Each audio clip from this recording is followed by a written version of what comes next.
Hi friends, welcome back to our channel. இன்றைக்கி இந்த வீடியோவில் நம்ம 1 முதல் 5ஆம் வகுப்பு வரை இருக்கக்கூடிய மாணவர்களுக்கு உண்டான 2ஆம் பருவ தொகுத்தறி மதிப்பீட்டிற்கான கால அட்டவணை, அதாவது ஆஃபலி எக்ஸாமுக்கான டைம் டேபிள் விட்டுருக்காங்க.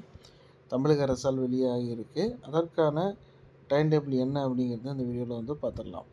ஸோ இங்கே பார்த்திங்கன்னா இதுதான் டைம் டேபிளுக்கான அட்டவணை. அந்த கால அட்டவணை கிளாஸ் 1, 2, 3, 4 அண்டு 5 1 முதல் 5ஆம் வகுப்பு வரை இருக்கக்கூடிய மாணவர்களுக்கு உண்டானது.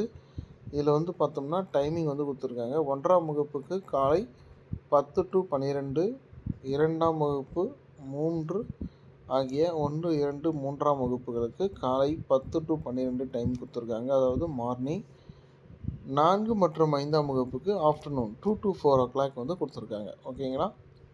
இந்த எக்ஸாம் பார்த்தோம்னா 16ஆம் தேதி, டிசம்பர் 16ஆம் தேதி 1 முதல் 5ஆம் வகுப்பு வரை அனைவருக்கும் தமிழ் தேர்வு இருக்கிறது. அதே போல் டிசம்பர் 17ஆம் தேதி ஆங்கிலம், இங்கிலீஷ் எக்ஸாம் இருக்குது. டிசம்பர் 19ஆம் தேதி மேக்ஸ் எக்ஸாம் இருக்குது அனைத்து வகுப்புக்கும்.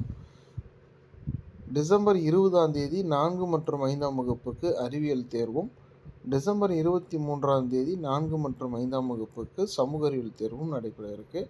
ஸோ இதுதான் 2ஆம் பருவ தேர்வுக்கு உண்டான கால அட்டவணை. மறக்காமல் இந்த வீடியோவை உங்கள் நண்பர்கள், டீச்சர்ஸ் வாட்ஸ்அப் குரூப்பில் பகிருங்கள். நன்றி.